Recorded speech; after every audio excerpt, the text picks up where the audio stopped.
Саясаттан тыс тірлік атты айдарымыздың бүгінгі кейіпкері Қазақстан Республикасы парламенті мәжілісінің депутаты Мұрат Әбенов ас дайындау ер азаматқа лайық іс емес деген пікірді теріске шығармақшы. Халық қалаулысы құпиясы өзіне ғана мәлім шөптер мен аспаздық шеберлігінің арқасында дәмді тағам әзірлеп берді. Ал біз бағдарлама барысында қыздардан құралған гандбол федерациясының президенті Мұрат Абдулламитұлының көптеген ерекше қызығушылығына куә болдық.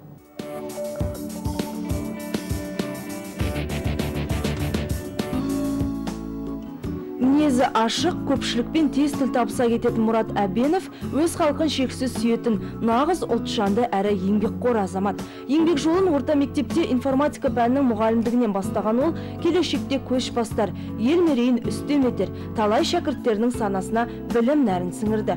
Депутат сол тәлімгерлерінің бір қатарымен әлі де болса жүздесіп, жастарды мазалайтын көкейкесті мәселелерді бірге талқылауды әдетке айналдырған. Өнегелі өмір жолымен көпке үлгі болып, тек ұстаз, білім саласының маманы, әкімшілік қызметкері ғана емес, көргенділік пен тәлімді тәрбиеге бағдар беріп, барлық нәтижелі істердің ұйытқысы бола білуді мақсат тұтатын Мұрат Абдулмалитұлы ақпараттық технологияны 5 саусағындай жетік білетін маман. Ақпарат қай жерде болса да бар, ақпаратты пайдалана білуіміз керек, ақпаратты реттей білуіміз керек.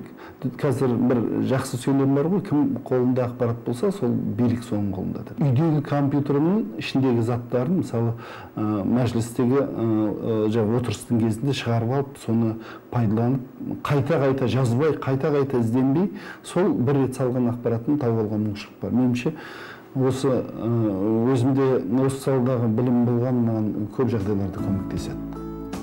Мұрат ағаның жұбайы Ардақ өзінің әріптесі, досы, әрі балаларының аяулы анасы. Студент кезде басталған достық, сыйластық, нәзік сезім сол уақыттағы жастардың жарасымды отау құрып, тату-тәтті өмір сүруіне ұласқан. Бүгінде Ардақ сәл сырқаттанып қалған ата-енесінің қасынан табылып, қазақтың ибалы, кішіпейіл, қамқор келіні ретінде олардың жағдайын жасауда. Сіздің ең бір сүйікті шаруаңыз, ісіңіз дейміз ба, бұл тамақ пісіру, оның ішінде өзіңіздің сүйікті асыңыз палау екен. Сол енді бізге қалай дайындайсыз, сол барысын бастап енді айтсақ. Енді сәбіз, пияз, болса да сарымсақ, сосын әртүрлі шөптер, перец, сосын енді арнайы Қызылордадан алып келген бір-екі құпия шөптер бар. Оны енді дәмін шығаратын, біздің енді әжелеріміз сөйтіп дайындайтын, енді Қызылорданың дәмін деп алып келдім. Дүзуді жергілікті Қызылорданың арал тұзынан бастаймыз. Сол себептен барлығы дайын. Әйел азаматтар дайындайтын палаудан ер азаматтардың дайындаған палаулар әрине бірнеше есе дәмді болып шығады. Себебі ер азаматтар дайындаған кезде шығармашылықпен ізденіп жаңа бір заттарды қосып сөйтіп жасайтын. Меніңше мынандай шөпті, осындай жаңағы ішінде құрамына кіретін заттарды әйел азаматтар қоса бермейді. Бір құпиясы менің ойымша, ер азаматтар ұзақ дайындайды. 2-3 күн дайындалады, сосын осын барлығын турап, дайындайын дегенше уақыт кетеді. Сосын қарны ашады, қарны шыққаннан кейін әрине. Кез келген нәрсе дәмді болады. Депутат палауды көбіне демалыс күндері асықпай, баптап әзірлегенді ұнатады. Оған қоса күріштің өзіне аса жоғары талғаммен қарайды. Палау жасай білетін азаматтар айтады, мысалы, ешқашан салыстыруға келмейді. Қытайдың күші сырты түрі әдемі болғанмен де сопақтау, өзі бір жіңішкелеу келеді, ақшылдау келеді. Бірақ дәміне қарағанда, мысалы, ақ маржан күші бірнеше есе артық. Қызылорда болса қырғауылдан дайындайтын едік, бұл жерде енді бөйлерден, тауықтан дайындаймыз. Өзіңіздің тағамыңызда қайсысын мысалы пиязды, сәбізді, немесе етті көбірек қосасыз ба? Сәбіз және күріш барлығы бірдей болу керек. Енді пияз соң жартысы ғана болады. Енді май дайындау керек. Кез келген тамақтың дәмін шығаратын май, сол себептен майда 250-300 граммдай май құямыз. Енді әйел азаматтар көбінесе үнемдеп майды аздау қояды, сол себептен дәмі дұрыс болмайды. Ең алдымен пиязды қақ бөліп, майдың түтіні шыққанша қуырып алады. Содан соң ғана тағам әзірлеуін бастайды. Өзінің алғашқы палауын Мұрат Әбенов университет қабырғасында тәлім алып жүрген кезінде дайындаған.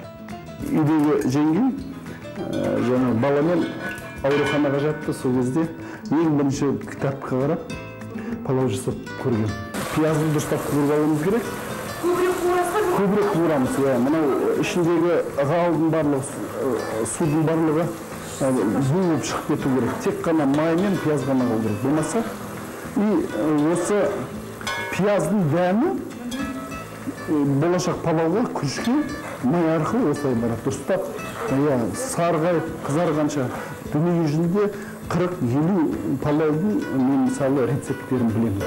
Өзім жақсы білемін. Соның ішіндегі мынау ерекше Қызылорда облысының рецепті. Күріштің жууда ерекшелігі бар.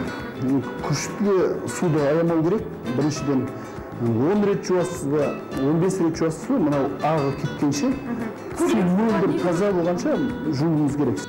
Мұрат Әбенов тағам дәмді шығу үшін пияз, сәбіз, еттің әрқайсысын асықпай 20-25 минутте қуырып алу қажет дейді.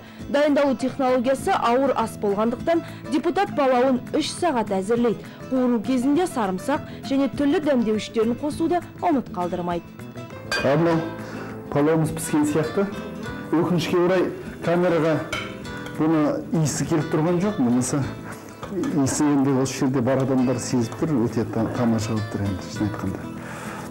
Енді бұның сәндігі де бар, ал өзім салып берейін. Бұл жалпы күрішті көбісі не екенін қайдан, енді бұл үйреніп қалған өзбектің палау деп айтады. Мен онымен келіспеймін. 15 ғасыр болды, Александр Македонский сыр бойында әскермен келген кезде, сол кезде ат шыққан тағам. Палау деген сөздің өзі грек сөзінен шыққан, бірнеше тағамдар араласқан.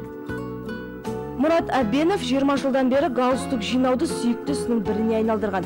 Бұл қызығушылықты білетін достары, таныстары мен жақындары оған міндетті түрде сый жасап тұрады. Осы күнге дейін жинақтаған галстуктерінің саны 1000-ға жуық. Әр галстуктың өз тарихы бар. Бұл жерде арзан галстуктар да бар, шамал қымбаттау да бар. Мен бағасына қызықпаймын, фирмасына да қызықпаймын. Мысалы, мына галстукты айтатын болсақ, мына галстукты маған Асанәлі Ашимов ағамыз сыйлады. Мысалы, мына кинопленканың суреті бар. Маған мысалы өте ерекше. Енді өмірі тақ көрген жоқ, бірақ қай жерде болсам да өзімен талисман есебінде алып жүремін. Ал мысалға, мына галстукты үйленген кезімде үйлену тойыма бірінші рет таққан галстук. Ал мысалға, мына галстук кезінде депутаттыққа парламентке келген кезде бірінші рет жаңағы ант қабылдау рәсімде тақтым. Осы галстуктардың көбісінде осындай өзінің тарихы бар. Қандай болмасын, пайдалы іске уақыт таба білетін депутат спорттың да нағыз шебері, әрі жанкүйері. Бүгінде Қызылорда облыстық гандбол федерациясының президенті. Бейжіңде өткен жазғы олимпиадаға қатысқан ұлттық топтың негізгі құрамы осы гандболшы қыздардан жасақталды. Халық қалаулысы бос уақытының басым бөлігін балалармен өткізгенді жаны сүйеді. Ұлы Асқар биыл Ұлыбританиядағы жоғары оқу орнының студенті атанды. Алыс жолға аттанар алдында жолықтырып, тәлімгердің экономика саласында білім алуды көздеп отырғанын білдік. Ал қызы Гүлнәр болашақ журналист. Балаларымның кәсіп таңдауына еш араласқан емеспін. Әрқайсысы өзінің жүрек қалауына сай мамандық игермекші дейді депутат. Бастысы Мұрат Әбенов ұл қызының адамгершілігі мол, абыройлы болғаны дұрыс деп есептейді. Демалысқа барсам да, жұмыс жасасам да, осындай серуенге шығып демалсам да, балдар қасында болған жақсы. Сол кезде бұнаны былай жасау керек, дұрысы былай болады деп айтқанша, одан да өз ісімен, өз тірлігімен көрсеткен жақсы. Бас қалаға көшіп келгеніне көп уақыт өте қоймаса да, депутат ел ордасына бауыр басып қалған. Астана ең алдымен халқымыздың, қала берді бұл ғажап шаһарға бауыр басқан барша жұрттың зор мақтанышы дейді депутат Мұрат Әбенов. Бүгін Астананы қарасақ, мысалы, қандай әсем көркем қала болды. Кім ойлапты 10 жылда осындай қала болады деп. Бүгін Астанада карьера болса карьера, жақсы білім болса білім, жақсы дос болса дос.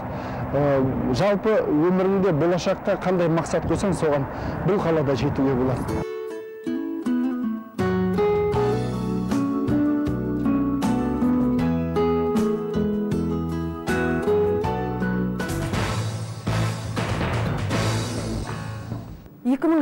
жылдың 1 қаңтарынан бастап қолданысқа түскен тұрғын үй құрылысына үлестік қатысу туралы заң жобасына енгізілетін бүгінгі өзгерістерге депутаттар зор сеніммен қарап отыр. Себебі олар үлескерлердің мақсат мүдделерін қорғап, аталмыш құжат аясында олардың мәселелерін қарап, ортақ шешімге келуге болатынын назарға алады. Әйтсе де депутаттар тарапынан пысықтай түсуді қажет ететін заң жобасы алдағы отырыстарда кеңірек қаралмақшы. Құрметті көрермен қауым, осымен кезекті хабарымыз аяқталды. Келесі жұмада жүздескенше.